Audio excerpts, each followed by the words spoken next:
So we're going to end with play. And to me, as you press into one virtue, it leads to all the others. I was just telling Ryan that, why is it that, my favorite virtue is the virtue that I just heard about? And that's definitely my experience this morning. Whether it's compassion or curiosity or humility, I truly think that it's because character flows from the heart. And we're just so drawn to these heart conversations. I'm going to get this off. Yeah. But we're going to talk about play. If you're familiar with virtue work out of the Harvard positive psychology work of Seligman, I think he calls it zest. Zest. There's very little written on zest. And so we were going to locate joy, but then we decided to do play. I do a lot of work in play in the workplace, and you can refer to some earlier tools to understand what are the characteristics of play and the dynamics of play. We're just going to dive into a play protocol today. I do have to give warning that most of the time when you attempt to use these tools, if you put it on the agenda beforehand, it will be rejected by senior leaders. I've had that a number of times. And so I just Trojan horse it in. And so I don't even put it on the agenda. But I work a lot with engineers, and to this day now, they're like, we want to do that every time now. And so once you can win someone over to the power of play, you'll find it's a powerful protocol because it's fundamental to being human. Play is not like an add-on to humanity. That's why most office parties are like an oxymoron, right? Because it's like, oh yeah, something we need to do. It's like an afterthought. Most gifts, most play, most celebration, it's like, oh yeah, we got to do that at work. Rather than seeing to celebrate, to play is fundamental to being human. And so how do we adopt a mindset of play? You may be familiar with mindset work. It emerged in the early 80s. Came to fruition with the work of Carol Dweck, and growth mindset versus fixed mindset. Joe, can someone help me with how to pronounce her name? Boaler, B-O-A-L-E-R. And she's the bomb on mindset. A lot in mathematics, really built on Carol Dweck's work. And then Ashley Buchanan around 2015. So a fixed mindset is where we think that aptitude, intelligence is something you either have or you don't. So you hear it in language like, you're so smart. Instead of well, how did you get that degree? Brad, you're such a brain, rather than, man, you must have struggled really hard for many years to get where you are now. Tell me about that struggle. And so a fixed mindset says you have it or you don't, where a growth mindset is any aptitude, any intelligence can be expanded and multiplied. Well, it was built on in 2015 by Ashley Buchanan and Margaret Kern, and they introduced the concept of mutual benefit mindset, which I just think is a powerful evolution of mindset work, because it says it's not just about bringing your best self to the world, it's about bringing your best self for the world, which might sound like just a nuance, but it's pretty profound when you think about it. So that not only do I want to bring a growth mindset for myself and my own well-being and performance, but I want to do it for the sake of others. And there's a mutual benefit. And since then, there's been all sorts of work in mindset work ranging from abundance versus scarcity mindset. There's what's called an exponential mindset, which is critical for emerging technologies. I mean, it's just a different mindset when you think about emerging technologies and leveraging today's technologies for tomorrow transformation. That takes a different kind of mindset. So, a play mindset. A play mindset I want to propose is marked by a number of characteristics. The first one, we're on page 2 of the handout. Beyond Burnout, the power of playfulness and mindset mastery. So the essence of playfulness As we move there, like when you think about play, what comes to mind? What's that? Children, yes. What else? Activity. Imagination. Positive energy. Improv. Yeah, those are all fundamental characteristics. First, you have enthusiasm. So play is marked by bringing a sense of energy or enthusiasm. Our brains are wired, our very biology is wired for enhancing our mood with energy. That's why when we stand up, we're not just standing up just to stand up. We're standing up because the mind follows the body. So get in your body, move. You're more than just a brain on a stick. There's what's called embodied cognition. It's important to move and to be in our bodies. There's spontaneity. Spontaneity and novelty are really important dimensions of play. Imagination. Creativity isn't just about art. It's a cognitive function, a survival tool, and a source of endless innovation. Imagination is fundamental to change. Play is a gateway for neuroplasticity. That is, why it's so important for children to play is because it's fundamental to their development as children. But there's what's called adult development. We never stop developing. And so play is fundamental to our development in every age and stage of life. Connection, social bonds, wonder, and humor are all components of play. And so what I want us to do is we're going to work through this next page. And the tool, very simply, typically when I would introduce this tool, we would spend seconds on the introduction. Like I would go over fix versus growth versus mutual benefit, but the chart kind of covers that more or less on the next stage. And so, let me get...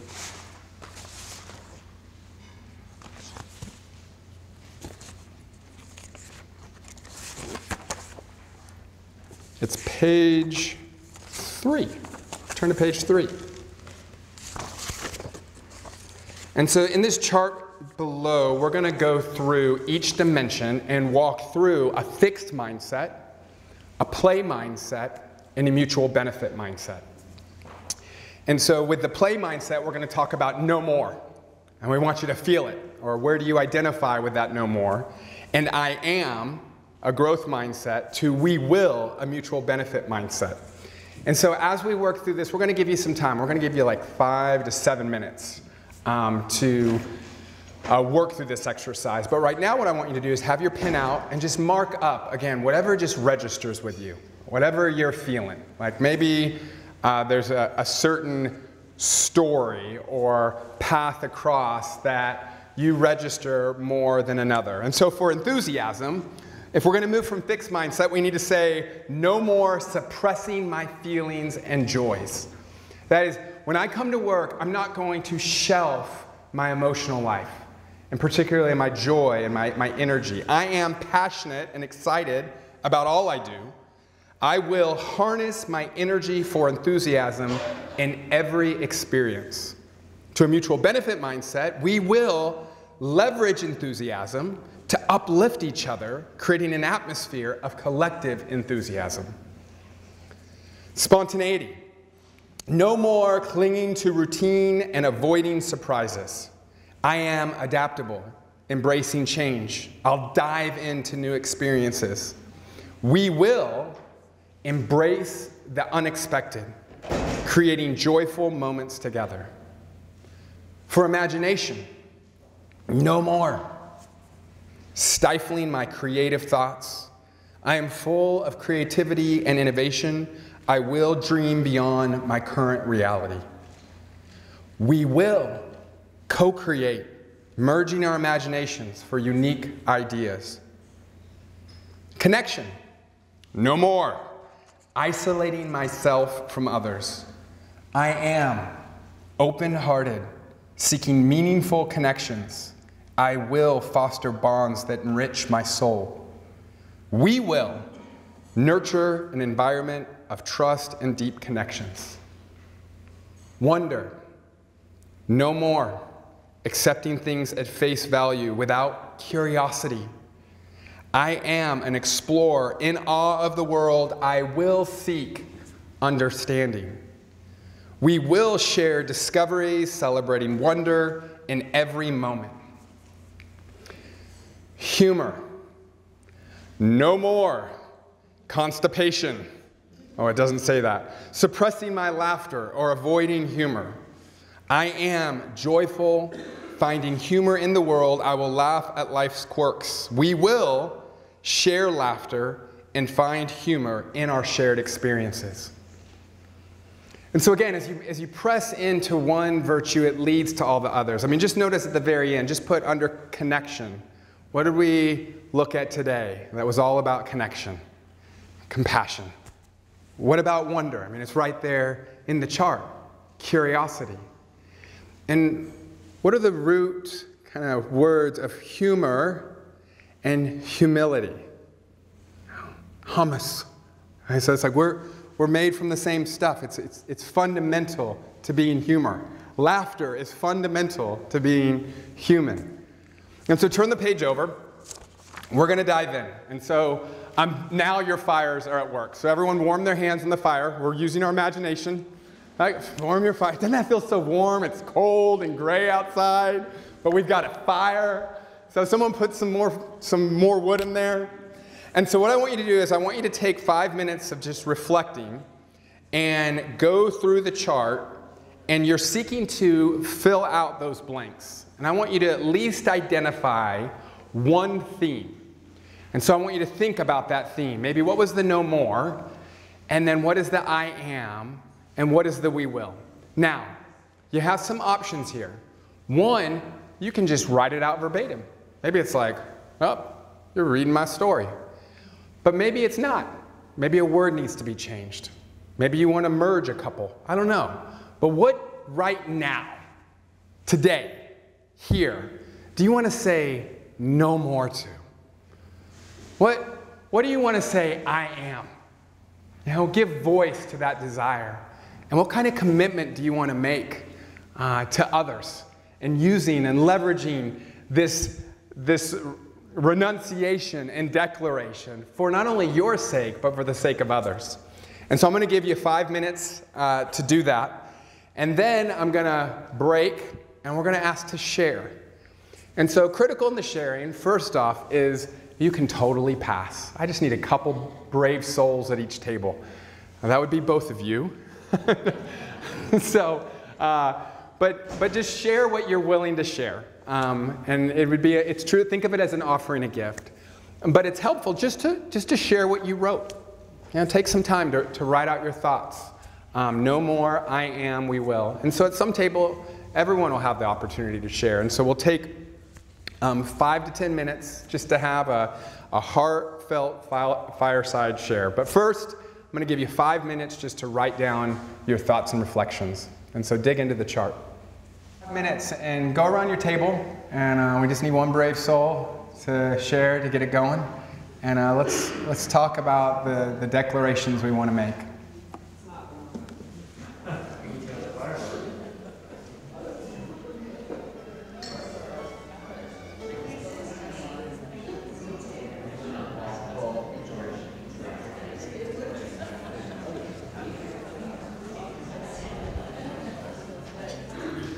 So maybe you would just honor us, or maybe you need to say it again. But can I get someone to just walk through their no more, I am, we will? Would someone be willing to share with you? Thank you. I will share that I will no more suppressing my joy and enthusiasm.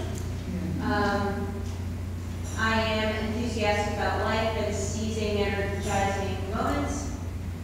And my example was at home, like my husband will be in his office and he'll have music on and I'll walk in and I'll be like, da, da, da, and he's like, okay, now's not the time. And then I'm like, oh, I'm like so deflated. So I said, one, I'm going to avoid those situations, but getting to the we will get out and do things out in nature and so forth, and stop taking things so seriously, and I'll help lift him up, and I'll learn to read the room a little bit on. Love it. Love it.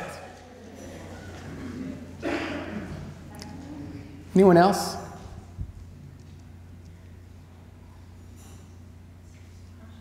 My no more was no more predisposed misconceptions. We're starting with negativity. I am open to new ideas and other people's ideas, and we will improve through communication, efforts from all, and team-mindedness.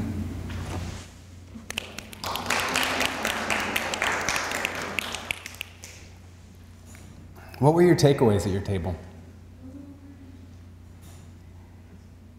Any common themes? The best is yet to come. The best is yet to come.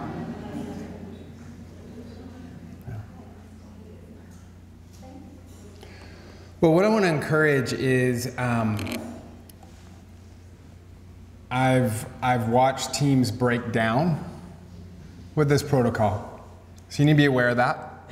It stirs a lot. I've watched hardened, seasoned executives tear up in this protocol because they realize that they have forfeited play. Not just for days or weeks or months or even years, but for decades. And they realize that they've abdicated, they have forfeited a part of what it means to be human and soulful. And play, this kind of mindset, impacts the total employee experience. From recruiting, interviewing, onboarding, training, interviewing, to exiting.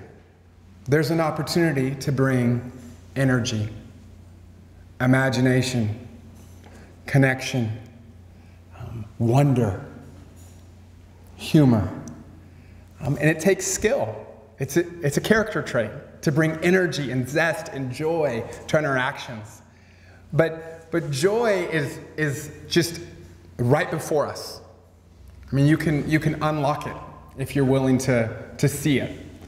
Every conversation is an opportunity for connection. I mean, do you realize we have that power? We have the power to bring others down, to drain them, or to energize them. And I don't know about you, but no more. I don't want to miss a moment. I don't want to miss a moment that I have to energize someone in a positive way, in a playful way, in a joyful way. And so if you go, I want to walk you through a couple of the appendices that are critical for this. The first one is on page 7. No, I don't. It's on page, page 7. So this one is, I know it's not your fault, tackling real-world barriers to playfulness. And this just walks through, what do I do if play is not allowed, or compassion is dismissed as weak, or if humility is seen as something that, no, you gotta bring your confidence. And that would just be a misunderstanding of humility in the first place. But it kind of walks through some things for you to consider. Ranging from, acknowledge there's a bigger world than your workplace. Find the strength from within. Find your tribe. You need people within your workplace, but you need people outside your workplace. How can you start incorporating small joys? A lot of the things you probably heard around your table were not like big trips somewhere. But how can I begin to bring some micro moments and joy into my life? For example, like just real time. For me, like it's singing loud in the car. And I know some of you are like, I do that every day. I'm like, well, high five for you. But recently I've started just singing loud in the car and just like getting in my body. Yes, I believe in 15 minutes of mindfulness meditation a day, but I'll tell you, they haven't researched it, but if they did, I think singing for 15 minutes would be 15 minutes all day, every day. Dance. I mean, how many of y'all like to dance? Come on, some. When was the last time you just turned on music and broke it down? And so I started doing that recently. And I am a horrible dancer. My wife is here, she can attest. But we'll just dance, and my kids will dance with me. And it's just like, but I'm actively doing it, not just because I like to dance, but because I'm like, this is good for my well-being. I need to move. I mean, what is it about even playing 9 to 5? And we were all just like, this is amazing, right? But how can we incorporate music, song, dance, play into our everyday lives? Expand your toolbox. You know? Where are you in a fixed mindset in relationship to the range of playful opportunities? So what I hear a lot is, well, we tried that. It doesn't work. Really, being human doesn't work? Yeah. So how many of you tried to do something awesome at work and it failed? Like you did an office party and you put all this money and energy and a third of your team came, you know? Or a third of your team got into it. And that's because we all play differently. Some of us are more cerebral. Any of y'all like Wordle? You know? Some of us, some of us are more embodied. We like to get physical. Some of us are more role-playing, gaming. And so this is basic diversity, equity, and inclusion. How do we make space for other expressions of play? How can we get curious regarding how might I stretch my expression of play? So expand your toolbox. The final thing I want to say is know when to leave.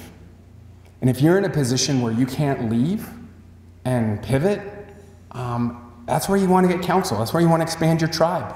You want to search for wisdom and search for opportunities to get out of a situation or system that will bring you down. Edward Deming is a famous consultant. He says, a bad system will beat a good person every time. That's the power of systems. The next appendix is the science behind mindset shifting and the next protocol we're going to go to. And so especially the next protocol, it's gonna feel a little crazy. And if you need to know the science behind what we're doing, it's all there. Go nerd out. Page 9 is another appendix, and it's 48 mini moves for mega mind shifts, 48 playful pathways to renewed energy. And so I wanted to provide you with just a toolbox, just little tiny habits, little micro changes that you can make in your everyday life. That would be helpful, and it's based on the work of Tiny Habits by Fogg, and if you're familiar with James Clear, Atomic Habits, and again, take it, adapt it, work it, but find what works for you, but it looks at the different dimensions of play and provides some habits. And then the final is just an appendix for all of us on an annotated, or not an annotated, just a bibliography. And so works on burnout that we highly recommend, compassion, humility, curiosity, and play. And so just inform your mind. Dig in. Any questions on play mindsets? Or thoughts, questions, ideas, feelings before we go to the next protocol?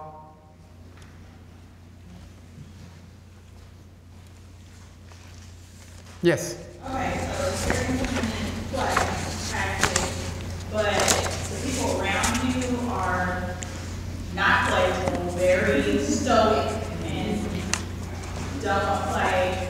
How do you navigate that challenge? Yeah, there's a lot of barriers to play, just like there's a lot of barriers to any kind of inclusion.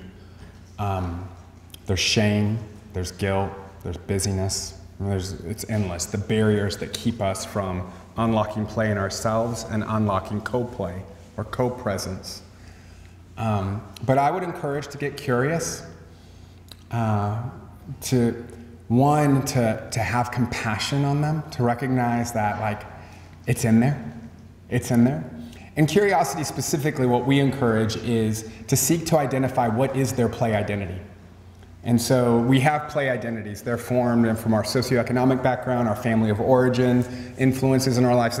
They shape the way we like to play. And just get curious about how to unlock it. Like, so for example, a lot of the workplace is male dominated, right? And what sort of play is completely acceptable in a male-dominated workforce? Golf. Costs a lot of money, too. And so I'll just call out these men. I'm like, really? Like, you're dropping all this money on some golf tournament and you won't explore different types of play. But, I mean, that's an indictment. I want to encourage an indictment right off the bat. That might not go well. But seek to identify kind of their type of play and how could you bring that in. I just had a conversation this week with a leader that might put some flesh on your question. He pushed back pretty hard. And it was just like a conversation, like I was like, yeah, we're doing a workshop this week. And he was like, what part does play have at work? And I'm like, well, tell me, how do you engage your people? And it was really interesting. It's probably proximity bias on my part, but he was like, well, we just did a golf tournament. And as he started talking about it, he goes, oh, I see what you mean. Because we've only had like a third of the signups we expected. And I'm like, well, really, tell me more about your workplace. It's like 600 people. And he's like, half of them are Latino. And half of them work the night shift. And I was like, okay. So like, let's take a portion of that golf money and let's get a food truck and like, maybe let's do a soccer tournament. Just start throwing out ideas to them. And let's do the soccer tournament at 6 a.m., you know, in a lit field, and like bring food trucks, like bring your family, like we just started talking about like what does it look like, one, for you to meet that culture where they're at, and then I would again encourage to explore the play identity expressed through that culture. And so again, play protocols are as challenging as any inclusion dynamic. It's very complex. And there's not much of an appetite for much more complexity because we don't have much cognitive surplus, right? We don't have, so how can you introduce various play protocols that would create some small wins and you can capture and sustain that momentum? Does that help? Yeah, it does. Thank you very much. Absolutely. Dan, if I can just throw in there. Please. For everybody, Daniel built a tool for us, another tool on play for us, I don't know, 8, 10 months ago or whatever. And actually in that tool, it has all play identities and ways to go through an assessment. So you can do that with your workplace. It will help you generate more ideas that are tailored to people's play identities. So just go to the Center for Positive website and download that. Yeah, it's way more like, it's almost like there's a pre to this talk, and it's do a play audit. So we actually have teams do play audits. What's your play identity? What are the play barriers? And that's critical if we're gonna get resourcing for play and really like get in this game. All right, turn to page 6. We're gonna close. And so we're gonna bring everything together. Okay, so stand up. You're gonna need page 6. And so this is just like, hey, enough talk, let's do it. Right on? Yeah. Give me right on. This is the universal sign for right on, maybe. Or at least right now it is. And so it's time for a manifesto. That's what we're going to do. And the manifesto is called Unburnt, a Playful Manifesto Against Burnout. Can I get some snaps? So actually we're on page 5. I jumped ahead. First we're gonna practice the cues. Can I get my colleagues up here to help me out with this? And so what we're gonna do is we're gonna walk through the cues and then we're just gonna read the one-page manifesto. And so we're gonna practice, this is the practice round, just for the cues. The first cue is the inhale the truth cue.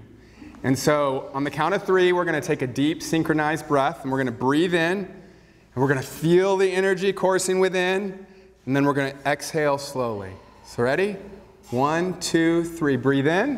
1, 2, 3, breathe out. 3, 2, 1. Oh, you guys did great.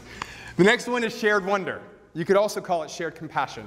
And so like think sparkle eyes, right? Like, and then just connect eyes with some other people. Just the shared wonder, right? Just look around, yeah.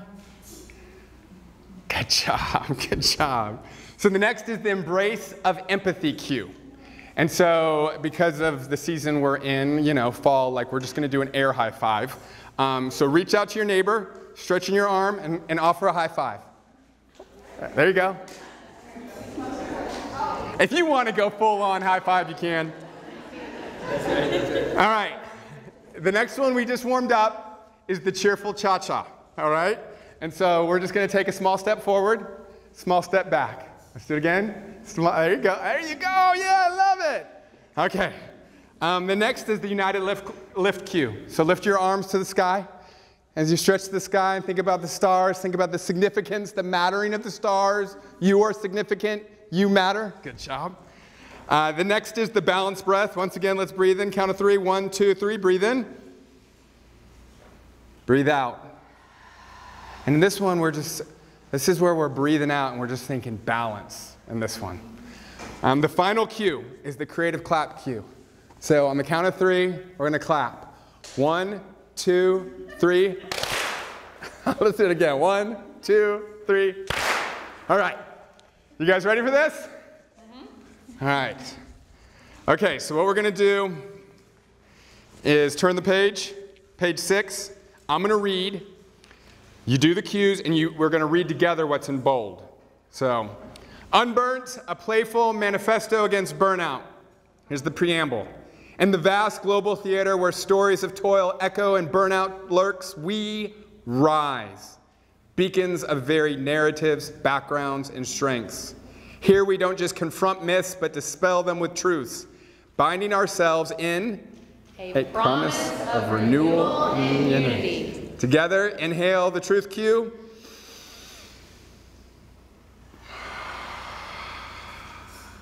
Declaration 1, the beauty of curiosity.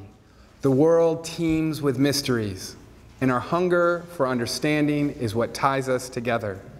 Curiosity doesn't just ignite the mind, it rejuvenates the spirit, offering respite from the monotony that sometimes weighs us down.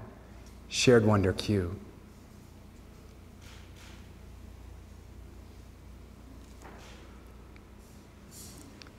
Declaration 2, the warmth of compassion. Beyond the statistics and research lies the heart, a heart that understands, listens, and supports. We vow to remember that behind every account of burnout is a person seeking acknowledgement, fairness, and connection.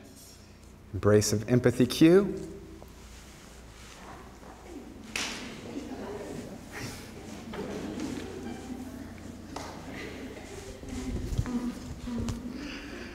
Declaration 3, the dance of resilience. Challenged, but undefeated. We pivot, adapt, and grow. Spontaneity isn't just a word, it's our armor, our cheerful defense against the rigidity that threatens our spirit. 5 cha-chas cue.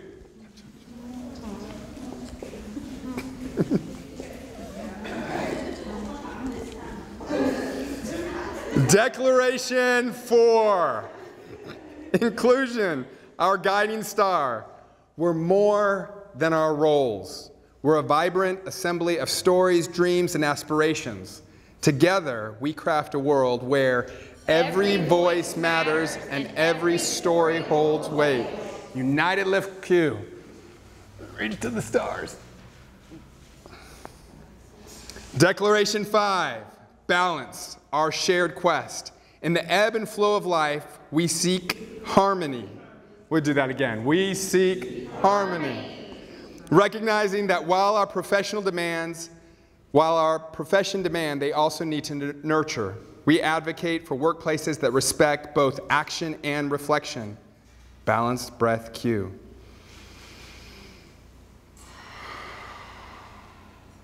Declaration 6, the power of playful imagination. A remedy to burnout shadow, we unleash our collective creativity. Playfulness isn't an escape, but a tool, a key to unlock renewed vigor, joy, and connection. Creative clap cue. 1, 2, 3. Let's try again. 2, 3. And together, in bold unison, from the depths of science to the heights of our dreams, we declare no more to unchallenged myths. No more to silent suffering.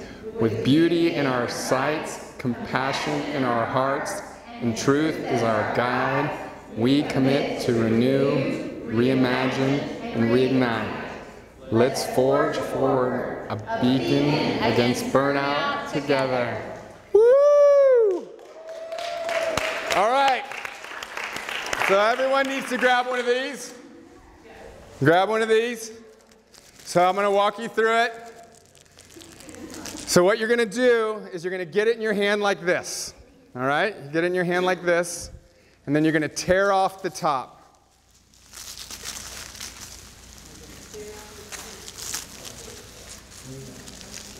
Are you guys ready for this?